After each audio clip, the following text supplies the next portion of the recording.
Hello students. आज की जो हमारा जो टॉपिक है वो है प्रिज्म।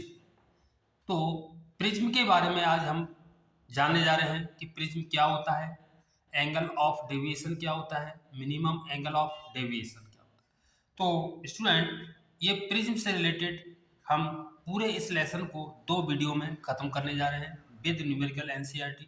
तो सबसे पहले हमारा जो टॉपिक है वो है प्रिज्म। तो व्हाट इज प्रिज्म, प्रिज्म क्या है? तो प्रिज्म स्टूडेंट, सबसे पहले इसकी जो डेफिनेशन है, it is a transparent homogeneous transparent medium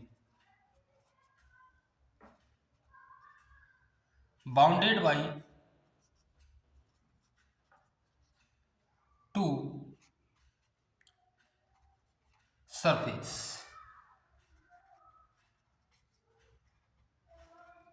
plane, ठीक है ना स्टूडेंट। तो इसका मतलब यह है स्टूडेंट कि होमोजीनियस ट्रांसपेरेंट मीडियम यानी पारदर्शी, जिसमें से रेज रिफ्रैक्ट हो सके, पार कर सके, और वो दो सरफेस जो किसी एंगल पर झुके होंगे प्लेन, उसको हम कहते हैं homogeneous transparent medium means prism, ठीक है। तो स्टूडेंट, इसका जो है मैं आपको बता देता हूँ कि जैसे ये जो आपको प्रिज्म दिखाई दे रहा है स्टूडेंट, तो यहाँ पर इसके कितने सरफेस हैं स्टूडेंट? 1 2 3 4 और एक 5 स्टूडेंट, ठीक है ना स्टूडेंट। तो इसके बारे में आपको बताने वाला हूँ कि ये जो सरफेस है प्लेन और ये जो प्लेन है और क्या है। तो देखें स्टूडेंट, सबसे पहले हम प्रिज्म बनाते हैं।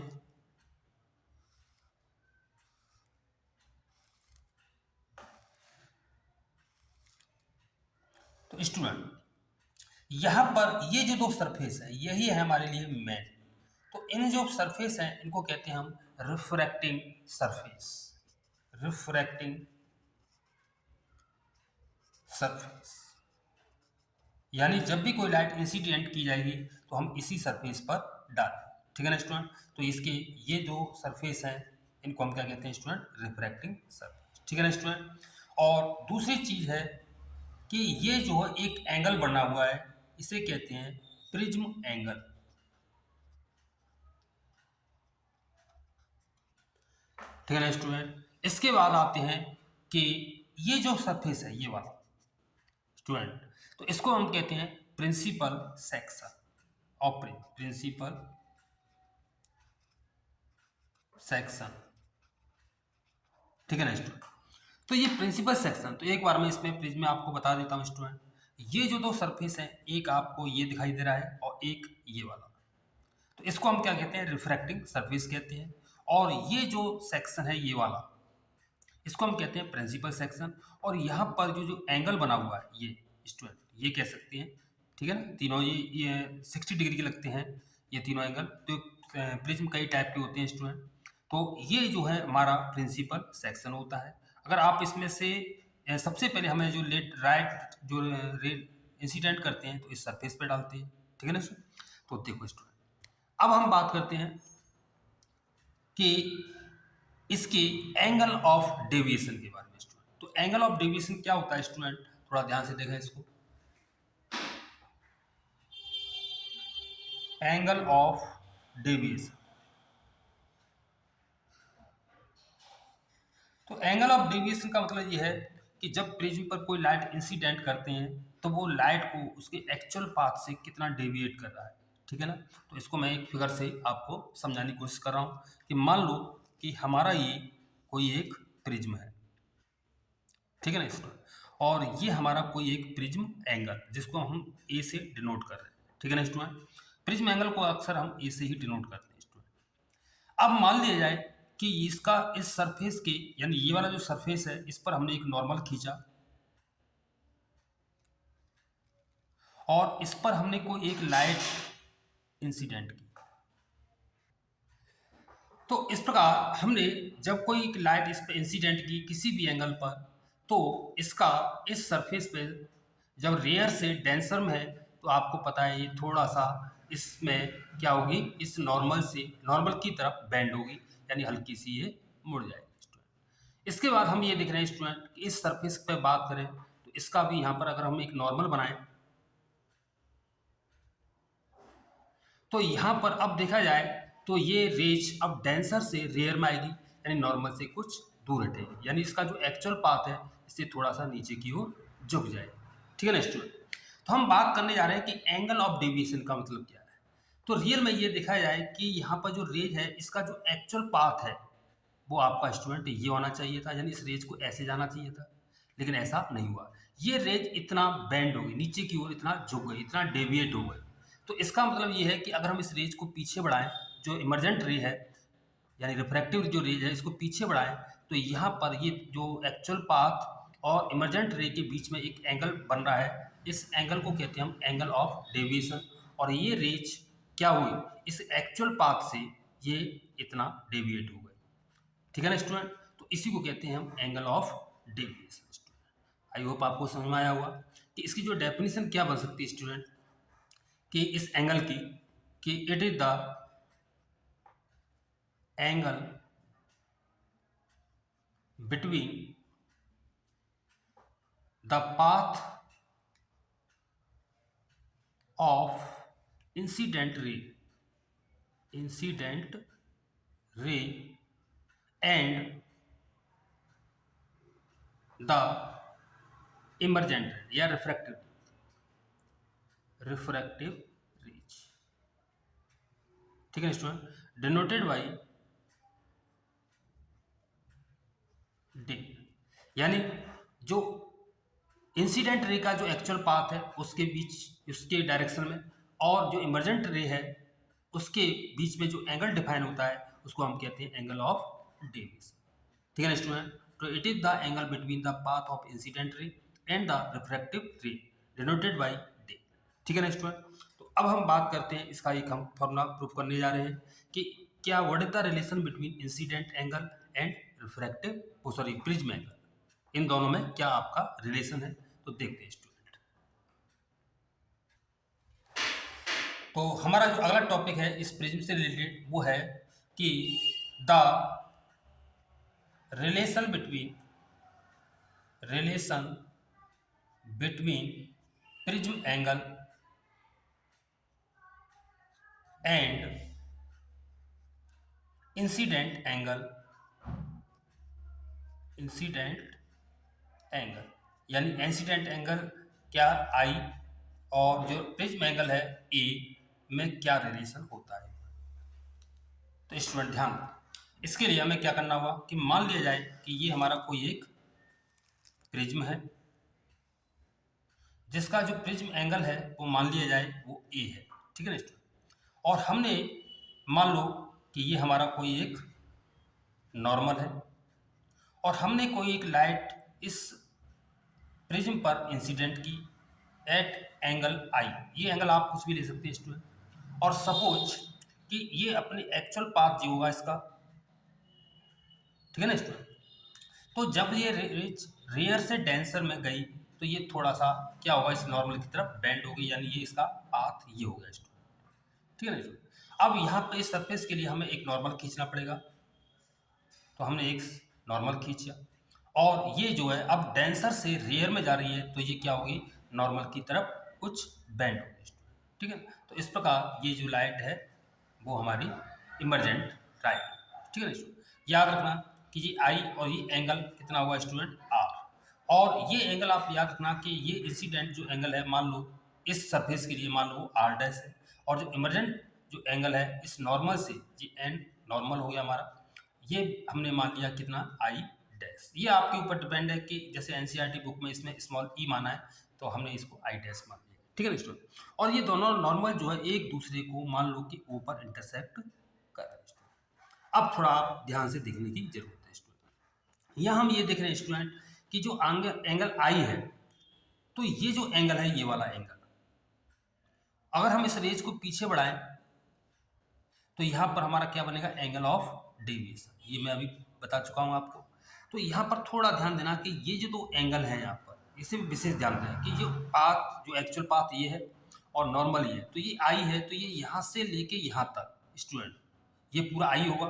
तो आई में से ये आर कम कर दें तो ये वाला जो एंगल आएगा आपका वो आएगा आई माइनस आर।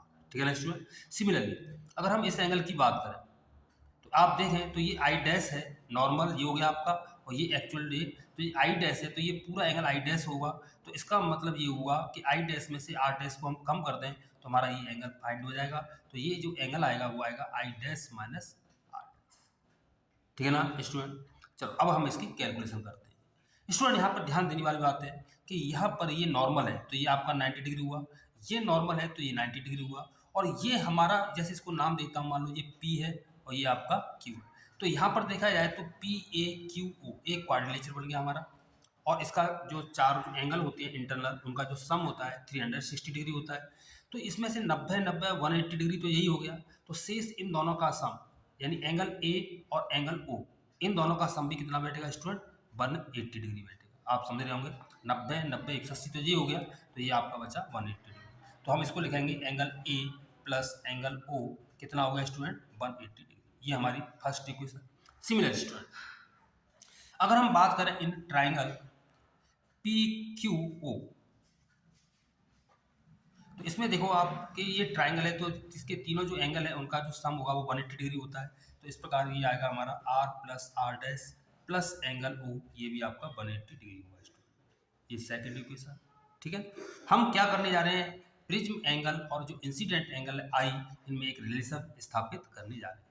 अब स्टूडेंट देखो from first and second equation ये दोनों इक्वल है तो हम इन दोनों को भी इक्वल ले सकते हैं। तो from first and second equation we get A plus O is equal to R plus R dash plus angle O. ठीक है ना। तो यहाँ पर हम देखें एंगल ओ आपका कैंसिल आउट हो जाएगा। तो इस प्रकार हमारा जो एंगल ए है वो आ गया आपका आर प्लस आर डैश। ये इक्वेशन होगी आपकी थर्ड। ठीक है ना स्टूडेंट। अब हम आगे बढ़ते हैं। देखो यहाँ पर आप ध्यान से देखें इस फिगर में कि ये जो फिगर है इसको मैं अलग से बना के बता देता हूँ कि जैसे ये कोई पॉइंट पी क्यू ये मान लो आर है, कि इस प्रकार ये हमारा एक फिगर बना हुआ है।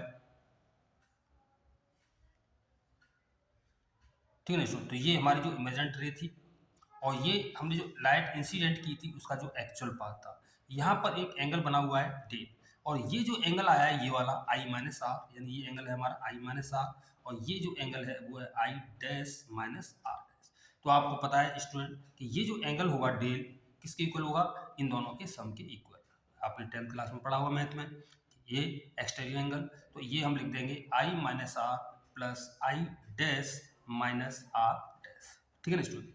या हम इसको लिख सकते हैं कि del is equal to I plus I dash, I plus I dash, इसमें से माइनस कॉमन ले लिया तो ये हो गया आर प्लस आर डैश। अब स्टूडेंट देखें यहाँ पर बाई थर्ड इक्वेशन क्या दिख रहा है कि आर प्लस आर डैश की जो वैल्यू आई थी हमारी ए आई थी, यहाँ हम इस वैल्यू को पुट कर देंगे तो ये हमारा एक रिलेशन आएगा आई plus I dash minus A. तो स्टूडेंट ये था हमारा relation between angle of deviation and prism angle. और यहाँ पर आप देख रहे हैं कि जो एंगल ऑफ डेविएशन है depend on incident angle and prism angle. ठीक है ना स्टूडेंट। तो यहाँ पर लिख सकते हैं आप कि the angle of deviation depend upon incident angle and prism angle. ठीक है ना स्टूडेंट। चलो अब हम बात करते हैं minimum angle of deviation. Minimum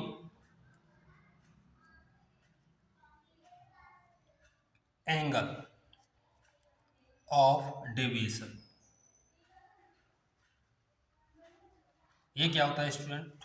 इसको हम डेल्टा एम से डिनोट करते हैं। पहले से समझे इसका अर्थ क्या है।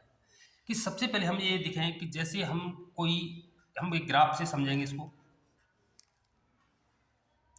कि मान लो कि ये हमारा इंसिडेंट एंगल को डिफाइन कर रहा है और ये जो है बाई एक्सिस ये एंगल ऑफ डेविएशन यानी डेल को डिनोट करती है। स्टूडेंट ये देखा गया कि जैसे जैसे हम प्रिज्म पर जो इंसिडेंट एंगल है यानी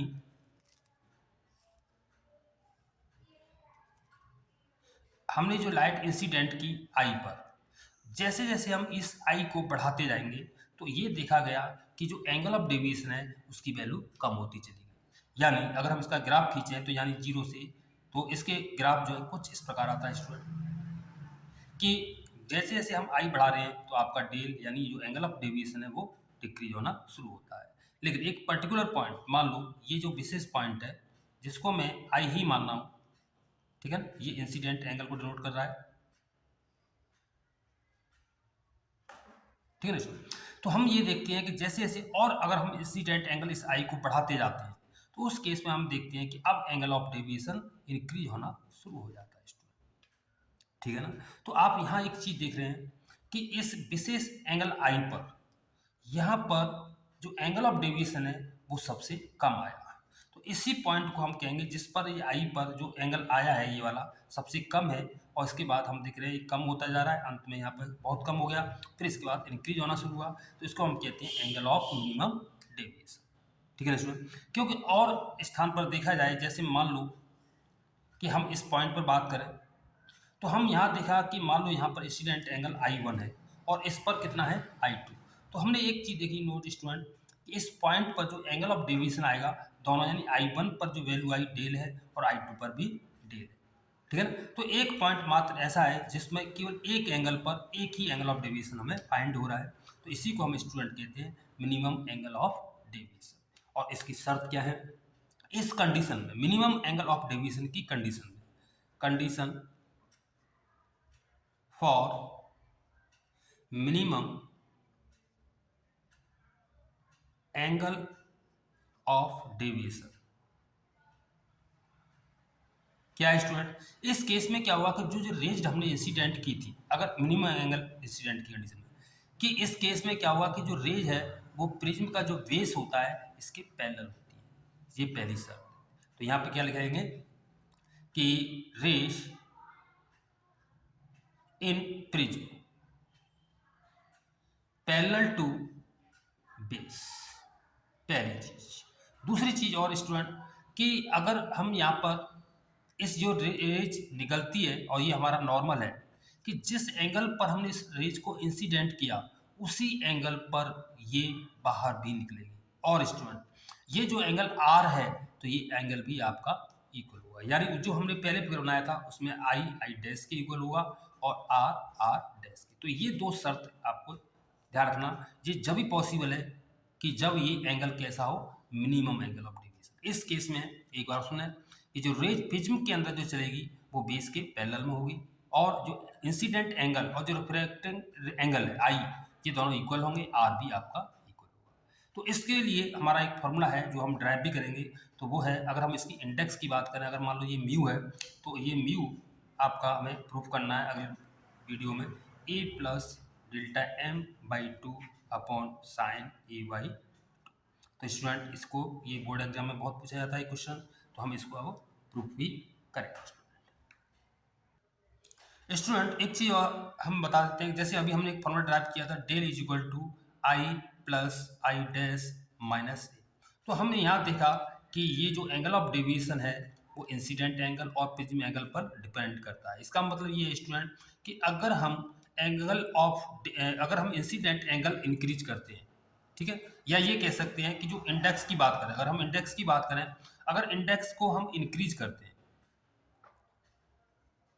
इंडेक्स और इंक्रीज करते हैं, तो उस केस में आपका जो है angle of deviation also increase,